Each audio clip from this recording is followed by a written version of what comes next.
well before the turn to my residence, my car was overtaken by two people in a bike. They kept driving their bike parallel to my car for some time, and they kept looking to the left. So I assumed that they were possibly going to stop or wait. Then they quickly overtook my car, and their bike stopped. When their bike stopped, I thought that perhaps there was a problem with their bike. So I tried to turn a little bit towards my left. At that point of time, one of the two people started pointing specifically at me, and he turned his bike back, and he came right next to my car, and then they started hitting my car with something and trying to break the window pane of my car. They were repeatedly hitting at the window pane of my car. Then they started taking out bottles, and they were furiously throwing liquids at my car. That they were Congress workers, youth Congress workers, who had said that they had been sent to attack me, and youth Congress workers who said they had tailed me, and they were given instructions by their higher ups to attack me, to teach me a lesson. नमस्कार, मैं अजीत और आप देख रहे हैं op India. आपने भी अर्नब पर हुए हमले के बारे में अर्नब के मुंह से खुद ही सुना। अर्नब गोस्वामी कौन है हम सब जानते हैं। रिपब्लिक टीवी चैनल के मालिक हैं, एडिटर इन चीफ हैं और देश के जाने माने एंकर हैं, जिनसे बहुत लोगों को कोफ्त होती है, जिनसे बहुत लोगों को समस्या है। एक डिबेट के दौरान उन्होंने सोनिया गांधी के ऊपर बोला, साधुओं के ऊपर, जो साधुओं की जो लिंचिंग हुई है उसके ऊपर डिबेट हो रहा था, तो उसी में उन्होंने बोला कि कांग्रेस के राज में ये तो हुआ है और इस पर सोनिया गांधी चुप है। और इसके कहने का संदर्भ कई हो सकता है और जिस तरह के शब्द बोले गए उस पर हम और आप डिबेट कर सकते हैं। हम और आप डिबेट इस संदर्भ में कर सकते हैं कि कई लोग जो है कई बार आदर्श स्थिति देखना चाहते हैं कि नहीं, एंकर को तो ऐसा ही होना चाहिए। वो ये नहीं देखते कि क्या राजनीति जो है आदर्श स्थिति में है, क्या एक दूसरे पर लगातार लांछन राजनीति नेता लोग नहीं लगाते क्या। खैर जो भी हो, उन सारी बातों को हटा देते हैं। उसके बाद अभी जब मैं ये वीडियो बना रहा हूँ 2:15 बज रहे हैं रात के, और अभी हमारे पास थोड़ी देर पहले खबर आई कि वो और उनकी पत्नी जब रेगुलर एडिट कॉल जो है 10 बजे के शो के बाद वो करके लौट रहे थे, तो 2 मोटरसाइकिल सवार लोगों ने उनके ऊपर हमला किया, उन्हें चेज़ किया, गाड़ी आगे रोकी, उसके बाद हमला किया उनके ऊपर। और वो जाते जाते मतलब बता कर गए अर्नब गोस्वामी के अनुसार कि वो यूथ कांग्रेस के नेता हैं और सोनिया गांधी के खिलाफ कुछ भी बोला जाएगा वो नहीं सुनेंगे।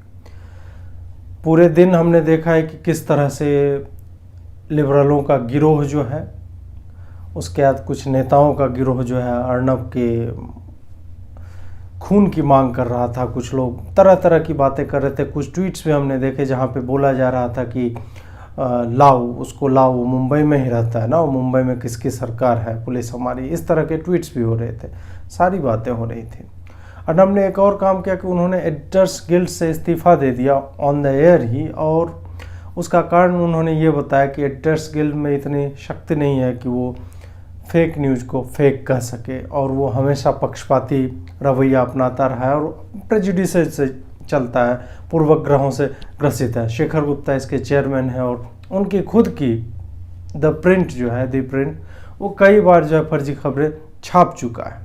स्वयं ही उन्होंने मतलब कल जो है साधुओं के लिंचिंग के ऊपर जो उनमें लेख छपा है, सारी बात खुद उनके लेख में लिखी हुई है कि कैसे क्रिश्चियन मिशनरीज क्या करते हैं नहीं करते, और बाद में बोल रहे हैं कि नहीं इसमें कोई कम्युनल एंगल नहीं है। शायद हो सकता है कि कम्युनल एंगल का मतलब इस देश में हिंदू बनाम मुसलमान ही है, हिंदू बनाम ईसाई जो है कम्युनल एंगल नहीं है। खैर जो भी है, इसका एक पहलू तो ये है कि साधुओं की लिंचिंग वाले मामले से ये बात शुरू हुई थी और ये बात पहुंचती है कि एक एंकर के ऊपर हमला होता है।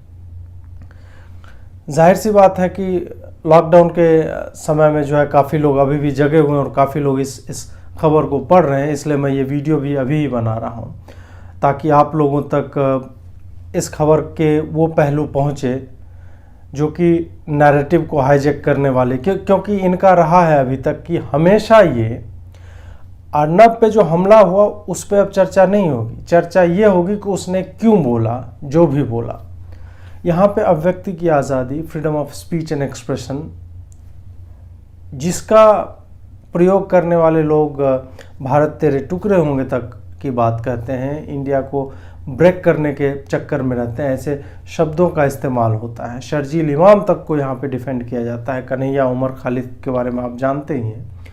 और उन लोगों तक को डिफेंड करने वाले लोग, उनको डिफेंड करने वाली पार्टी, कांग्रेस के राहुल गांधी, सोनिया गांधी और तमाम बड़े नेता कन्हैया कुमार को लेकर कितना भावुक होते रहे हैं, तमाम रैलियों में, तमाम डिबेट शोज़ में, तमाम जगहों पर जब जब इस तरह की चर्चा उठती है, उन्होंने अपने गुंडे भेजे अर्नब के कार के ऊपर अटैक करने के। और जाहिर सी बात है कि अटैक का मकसद जो है जान लेना नहीं होता या उस तरह से हार्म पहुंचाना नहीं होता है। ऐसे अटैक्स का मकसद सिर्फ ये होता है कि देखो हम ये कर सकते हैं और तुम्हारी फैमिली के ऊपर कर सकते हैं। वो और उनकी वाइफ जो है वो फ्रंट सीट में कार में बैठी हुई थी जब ये जा रहे थे, तब ये हमला हुआ है। तो ये टैक्टिक्स जो है ये माफिया अपनाता है और कांग्रेस 70 साल से इस देश में यही कर ही रहा है। मतलब पावर जब चला गया उनके हाथों से, फिर भी एक बार उन्होंने इमरजेंसी लाई थी। 7 नवंबर 1966 को उन्होंने साधुओं के ऊपर, इनका इतिहास रहा है साधुओं के ऊपर गोलीबारी करने का, इंदिरा गांधी ने गौरक्षकों और साधुओं के ऊपर गोली चलवाई थी। तो वही है कि यहाँ पे भी साधुओं पे हमला हुआ, उस पर कुछ सवाल उठा रहे हैं, कुछ लोगों के उसमें नाम आ रहे हैं, और जब सवाल पूछा जा रहा है इनसे, तब ये लोग जो है परेशान होकर बिलबिलाते हुए अंतिम रिसोर्ट क्या अपनाते हैं कि एक जर्नलिस्ट पे जो है हमला कर दिया जाए। मैं आशा करता हूं कि कल का प्राइम टाइम जो है रवीश कुमार पूरा डेडिकेट करेंगे इसी बात पे कि क्यों इस देश में सोनिया गांधी इतनी क्यों डर गई है कि वो अर्नब के ऊपर, अर्नब ने तो 2-4 शब्द बोले थे, तो तुम भी 2-4 शब्द बोल लेते। अब व्यक्ति की आज़ादी तो यही है ना, फिर उनके ऊपर गुंडे भेजने की क्यों ज़रूरत पड़ जाती है, इतना डर क्यों लग रहा है। वही है कि सत्ता से बाहर हैं नेता भी जो है, कभी आते हैं एक ही मतलब कॉन्फ्रेंसिंग करते हैं, उसमें 20 बार स्ट्रैटेजिक और स्ट्रैटेजिकल और पता नहीं क्या क्या बातें बोलते हैं जो किसी को समझ में नहीं आता है। वैसे पार्टी के कार्यकर्ता और क्या करेंगे, वैसे पार्टी के कार्यकर्ता खलियर हैं, कुछ काम मिल गया भाई तो काम करने के लिए निकल गए। तो मेरी आशा है कि राजदीप, बरखा, रवीश कुमार, तमाम जितने ये FOE freedom of speech and expression के जितने मतलब बड़े बड़े तोप लोग हैं, वो सब इस घटना की निंदा करेंगे और मुखर होकर करेंगे कि ये जो है नहीं होना चाहिए, और उसमें इफ़ और बट नहीं लगाना। नॉर्मली ये लोग क्या करते हैं कि साधुओं की लिंचिंग जब होगी तब ये कहेंगे कि देखो मुसलमानों को मार रहे थे, एक दिन तो तुम्हारे साथ भी होना ही था। जैसे कि 100 करोड़ हिंदू जो है उसमें से कुछ लोग अगर किसी मुसलमान की मान लीजिए हत्या भी कर देते हैं तो उसका जो है खामियाजा पूरे 100 करोड़ को भुगतना पड़ेगा, जैसे कि 100 के 100 करोड़ उसमें इन्वॉल्व थे। उसी तरह क्या उस साधु ने कुछ किया था उस भीड़ के साथ, और भीड़ ने जो किया है साधुओं के साथ, इस पर भी मैं थोड़ा देर बोलना चाहूँगा कि जो पूरा घटनाक्रम हुआ है कि तुरंत भीड़ कैसे वहाँ से आ जाती है। साधुओं को ले जाते हुए पुलिस ने उन्हें छोड़ क्यों दिया, हवाई फायर क्यों नहीं किया। वहाँ 3 बार एक सप्ताह में जो है लूटपाट टाइप की घटना हुई थी।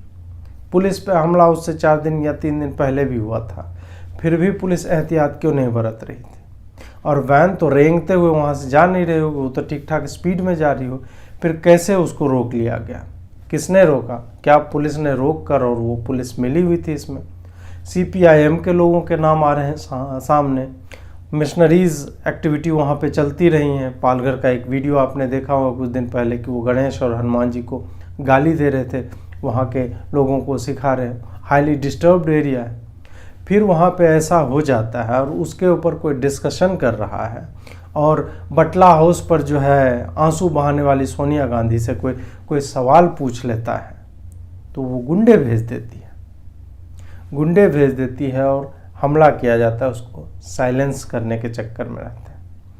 अभी इतना ही है, ये और आगे अभी चलेगा। हालांकि अर्नब ने कहा है कि सोनिया गांधी जितनी शक्ति है अपनी सारी ताकत जो है झोंक दो, मैं चुप नहीं होने वाला। और ऐसी स्थिति में वही जर्नलिस्ट है कोई, तो इस तरह के जब हमले होते हैं तो उसका और भी विल जो है, उसकी इच्छा शक्ति और दृढ़ होती है कि हाँ वो सही रास्ते पर जा रहा है। कुछ लोग इसी लॉजिक को गलत मायनों में भी इस्तेमाल करते हैं। कुछ लोगों पे कुछ नहीं होता फिर भी वो कहते रहते हैं कि नहीं डर का माहौल है और जो है मुझसे जो है मोदी डर गया है इसी कारण ये सब करवा रहा है, आईटी सेल छोड़ रहा है और मेरी भी एक तरह से मॉब लिंचिंग हो रही है।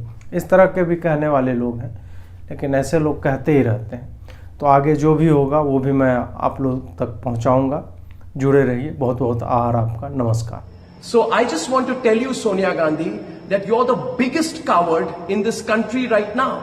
You, Sonia Gandhi, tried to carry out an attack on me when I was driving back from work. You know the questions I have asked you are absolutely appropriate. You have no guts to face me. My questions against you will increase. The questions I'm asking you are legitimate questions. You tried to attack me.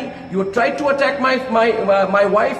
You had tried to attack both of us while we were coming back, and I will hold you personally responsible for any consequences of any attack on me. I want to tell everyone who's watching this tonight that if anything were to ever happen to me, it is Sonia Gandhi who is responsible. Sonia Gandhi and the Vadra family who cannot take my questions right now. I have asked legitimate questions. Every fake news story of yours I have busted. I have busted the story put out by your daughter Priyanka Vadra, which said that in Gujarat, Hindus and Muslims are segregated. It was fake news which was put out by your daughter Priyanka Vadra. Have the courage to understand that I have busted every few fake news story of yours. Now go ahead, use your machinery, use your goons, use your might, use anyone you can.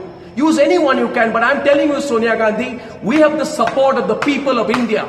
And I want to see what you can do. So Sonia Gandhi, bring it on. For everyone who's watching this today, I'm going to be filing a complaint. I'm going to be going personally to the NM Joshi police station. I have spoken, the DCP was here, the other officials immediately came in of the Mumbai police. I have told them, I thank my security guards for providing me the assistance at that point of time, and I want to tell you that if at any point of time there is no follow-up action on my complaint, please do remember that my complaint is going to be filed as of now. While I'm putting this out to you, it is 24 minutes past 1. As a citizen of India, I will go to the police station, write down my complaint and sign on my complaint. And Sonia Gandhi, bring it on. Bring it on. I said it on my program to you today. Maybe you didn't like it, that nobody's scared of you anymore. Get your goons out. Get as many goons out. Attack me. Stop my car. Do what the hell you can. But we are not going to be scared of you and your monstrous measures anymore. I thank everyone for their support. I've got a lot of support. Many of people are calling me from all across India. I thank you for your support. And I assure you, my network and I will continue to follow the path of the truth. Thank you.